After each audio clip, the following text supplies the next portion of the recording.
Essa iniciativa, na verdade, foi um pedido do pessoal do Centro Acadêmico, ano passado, né? Salvo engano, o Centro Acadêmico Dom Valdir, e queriam, na verdade, uma disciplina optativa, né? Mas não temos professores especializados nessa temática, e eu falei, bom, pelo menos uma palestra eu vou garantir. E trouxemos aqui, acredito que hoje seja o maior especialista no Brasil na atualidade, né? O professor Pedro, vai falar um pouquinho aí para vocês, mostrar um pouco das oportunidades, inclusive para os formandos de direito que querem atuar nessa área, né? Então, sem mais delongas, vou convidar aqui o representante do Centro Acadêmico, Marcel, para sentar aqui do meu lado.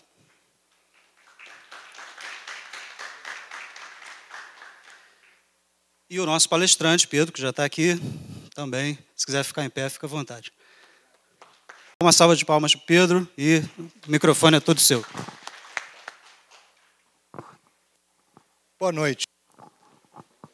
Bom, professor Fardim, também faço questão da sua presença na mesa. Nós temos aqui em Volta Redonda, para quem não sabe, um dos maiores especialistas em esporte do Brasil. Ele é o dono do kartódromo, então já fica aí a propaganda para quem gosta e para quem não gosta de kart, para conhecer e aproveitar essa oportunidade, que é o único kartódromo do estado do Rio de Janeiro homologado pela Confederação Brasileira de Automobilismo, quer dizer, o estado do Rio de Janeiro inteiro só tem um kartódromo apto a receber competições oficiais, e ele está aqui em Volta Redonda. E a responsabilidade disso vem aí do professor Fardim, que também é responsável por uma outra coisa que vocês já devem ter ouvido falar. Se eu perguntar para vocês um esporte bem administrado no Brasil, alguém pode me dar um exemplo? Alguém lembra de alguma coisa? Ninguém lembra de nada? O esporte não é bem administrado aqui no Brasil? É isso que vocês estão querendo dizer? Bom, durante muito tempo, o vôlei foi referência na administração de esporte no Brasil.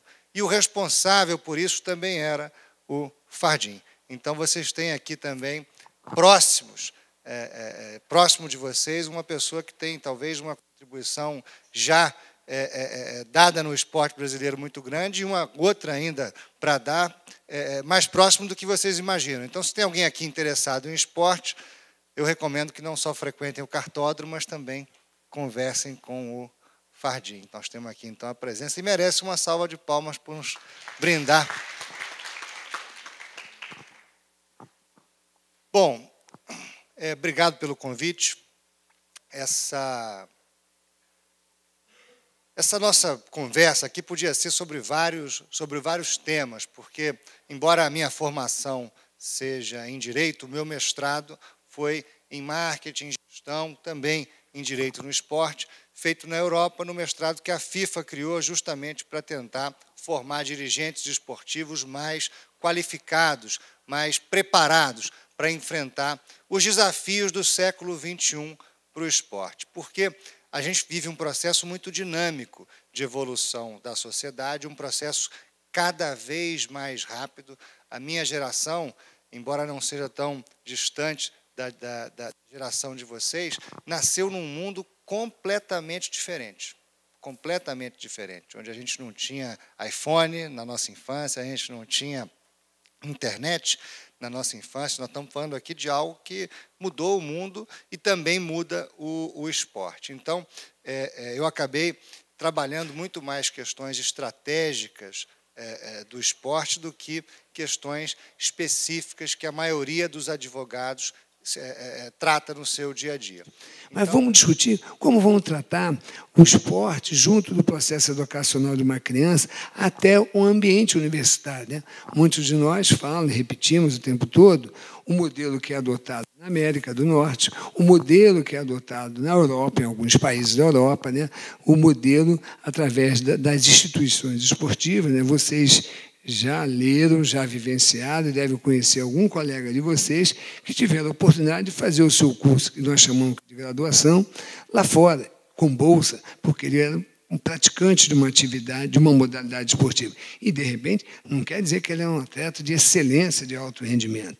É apenas um grande praticante, uma pessoa diferenciada, mas não necessariamente um jogador de seleção brasileira, seja lá qual for a modalidade, né? Então, nós estamos deixando também passar nessa agenda de incluir, discutir como tratar o esporte através do processo educacional, não só das pessoas que trabalham na cadeia produtiva do esporte, em todas as suas diversas profissões, como também como incluir o esporte na escola, como também tratar dos atletas hoje, que é um outro assunto que é importante, e nós deixamos de contemplar nessa agenda, o atleta que está em atividade, o atleta que tem uma vida curta profissional como atleta, ele muito jovem, deixa de ser um atleta. Boa noite.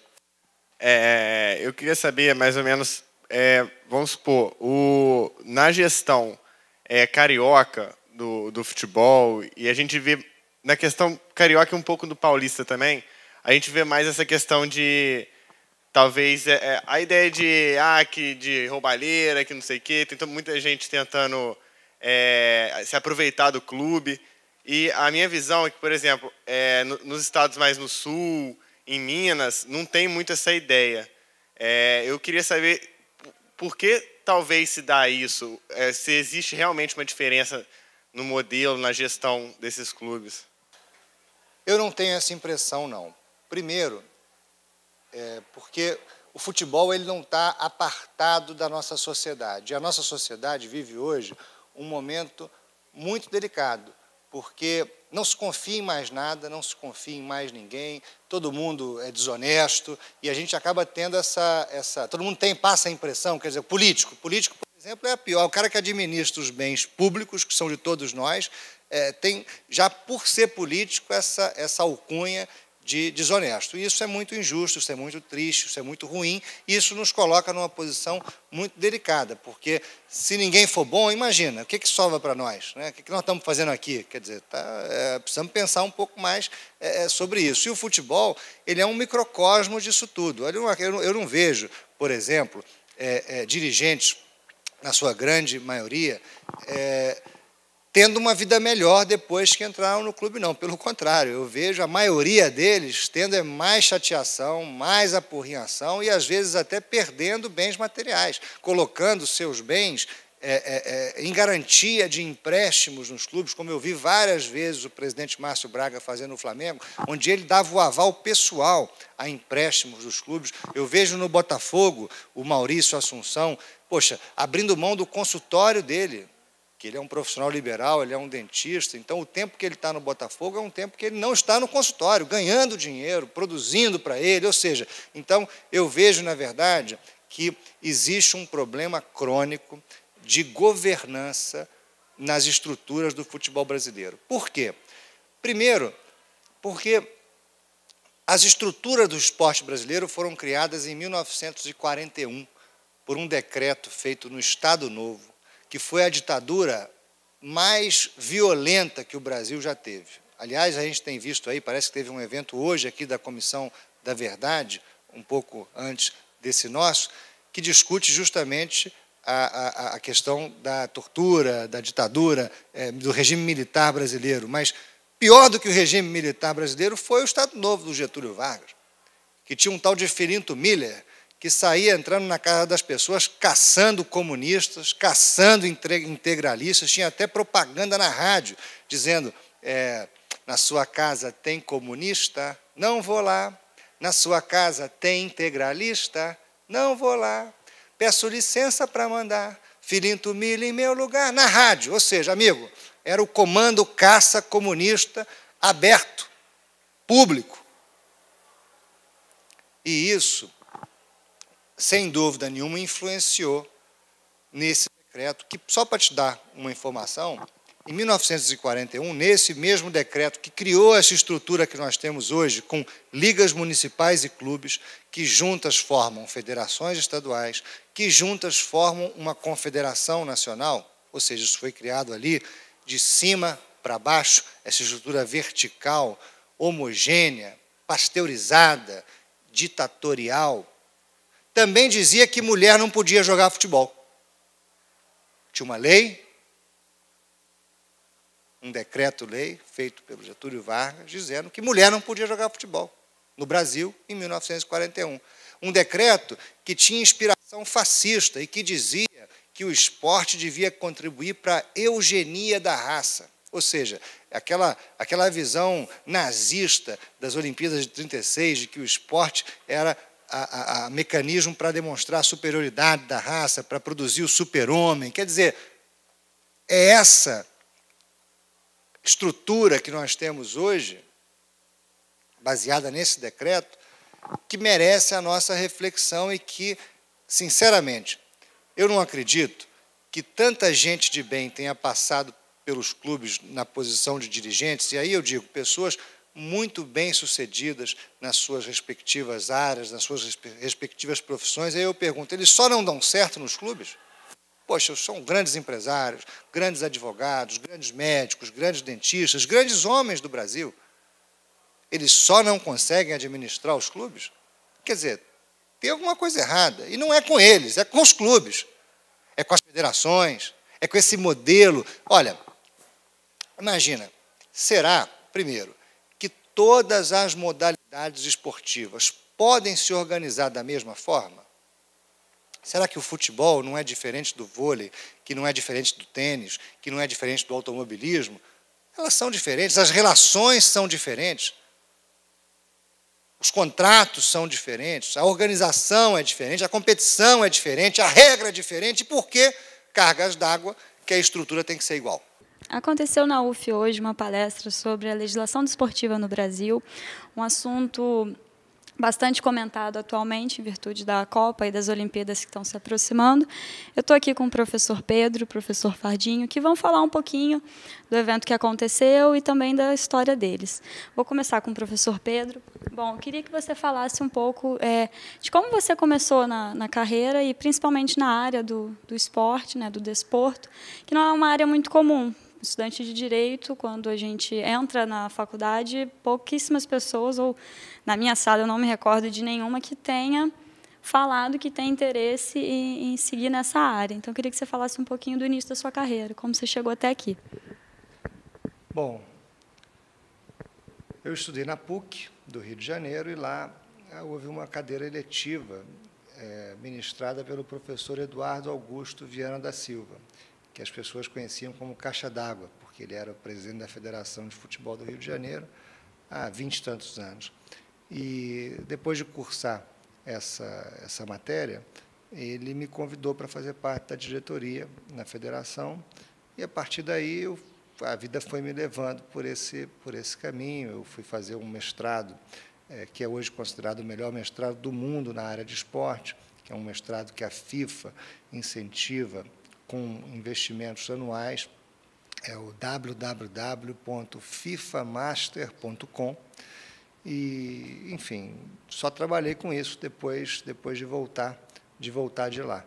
Eu acho que realmente você tem razão, que as pessoas não pensam muito, em geral, nessa carreira. Elas gostam de esporte, mas elas enxergam o esporte muito mais como uma atividade recreativa e lúdica, mas que hoje é, sim, um grande negócio, é um grande mercado e merece a atenção de profissionais de ponta, como esses que estudam aqui na UF e podem ajudar muito o esporte brasileiro. Mas a minha escolha foi uma escolha que a vida me apresentou como quase por acaso. E eu abracei essa oportunidade e cá estou. Deixa eu te fazer uma pergunta, assim, que é até um pouco particular, que eu queria ter tido a oportunidade de fazer durante a sua palestra. Com a Copa chegando, você deve ser bastante procurado, assim, deve ter alguns assuntos bem recorrentes que as pessoas te procuram para tratar. Que assunto seria esse? Aquela coisa mais comum que você, aquela pergunta que você mais responde? O que você já está cansado de falar sobre o futebol e sobre a Copa no Brasil? Olha, o assunto que tem sido recorrente agora é justamente vai ter Copa. Esse é o assunto do momento, né? Tem uma parcela da população que está aí protestando, dizendo que não vai ter Copa, mas tem uma parcela grande da população dizendo em alto e bom som que vai ter Copa, vai ser a Copa das Copas e que o Brasil merece aproveitar essa grande festa que realmente nunca teve condições de transformar a infraestrutura do país, porque os nossos problemas de aeroportos, mobilidade urbana, são problemas que independem da Copa. Com ou sem Copa, o Brasil já merecia, poderia e deveria ter investido para melhorar os aeroportos, as nossas estradas, o nosso metrô, enfim, a segurança pública. A gente não precisa receber turista para melhorar o país. A gente tem que melhorar o país porque a gente mora aqui, porque a gente merece um país melhor. Então, não é simplesmente por causa da Copa que essas questões deveriam estar sendo tratadas. Agora, a Copa é uma grande festa que mobiliza muita gente, que é transmitida para o mundo inteiro e que o Brasil pode receber, porque nós somos hoje a quinta, sexta maior economia do mundo e temos total condição de receber bem esse pessoal que vem para cá e de mostrar que o Brasil pode organizar uma Copa festiva, alegre, com a cara do Brasil, com o povo na rua torcendo pela seleção, que, se Deus quiser, vai ganhar essa Copa. Tá certo, obrigada. Agora, professor Fardinho, queria que você falasse um pouquinho do vôlei do Brasil, que em todas as competições que participa, na maioria das vezes traz títulos e tudo mais, mas que ainda está um pouquinho apagada, né, na nossa televisão, nos assuntos que o brasileiro trata, no jornal esportivo e tudo mais. O que está faltando para a gente se interessar mais pelo vôlei, que é um esporte que traz tanta alegria? Obrigado pela pergunta. Eu costumo dizer o seguinte: o voleibol ele vem num processo de crescimento, tá? Os títulos que a gente oferece à nação brasileira em quadra são consequências de um trabalho de infraestrutura que existe por detrás disso, né? Ou seja, existe um trabalho de grandes comissões técnicas, identificando talentos, desenvolvendo esses talentos e dando oportunidade, criando um ambiente, criando um palco para que eles possam trazer o melhor resultado para nós. Quanto o que fazermos para termos mais visibilidade, eu acho que é questão de tempo. É o tempo todo aquela busca. Melhorar o produto, melhorar o formato da modalidade, melhorar a forma de expor o jogo, tá? E, com isso, aumentar a quantidade, a base de praticantes no nosso país. Para você ter uma ideia, o voleibol brasileiro ele criou um programa chamado Viva Vôlei. Esse programa, hoje, já passaram por ele mais de 200 mil crianças. Em 1997, o voleibol brasileiro ele era ausente nas pesquisas do IBOP, ele era ausente nas classes DE-0. Tá? E hoje ele é presente nas classes D e E. Ele era muito presente na classe A e B, com pouca presença na classe C. Então, ela investiu num programa chamado Viva Vôlei, que já se passaram por mais de 200 mil crianças. Aqui na região sul-fluminense, inclusive, tem alguns núcleos disso. O que é? É uma forma lúdica de ensinar a criança a começar a aprender a gostar e praticar o voleibol. Para isso, ele tem que conhecer as regras, né, do jogo, ele tem que conhecer como lidar com a bola, né? Ele tem que trabalhar com esses elementos. E, com isso, o esporte tornar-se mais conhecido, despertar maior interesse da sociedade, da população, e, com isso, ele passa a ser um produto de melhor conteúdo para os veículos de comunicação e, com isso, ele consegue ocupar mais alguns minutos na grade dos veículos de comunicação. É complicado também porque o voleibol exige um equipamento diferenciado, né, em comparação ao futebol, que facilmente você se arranja, né, uma forma de jogar. Mas, durante a palestra, vocês comentaram até uma mudança nas regras do voleibol, uma mudança que foi importante para que o voleibol atendesse, né, as necessidades da televisão, para que pudesse passar na televisão, não fosse um jogo que não tivesse hora para acabar e tudo mais. Essa mudança ela ocorreu no mundo todo, todas as seleções, todos os países acordaram isso, ou concordaram, né, com essa mudança, todos esses países procuraram essa mudança, ou isso foi alguma carência de um país específico e aí que foi tomando conta de outros lugares? Essas mudanças foram resultados das necessidades da modalidade, tá?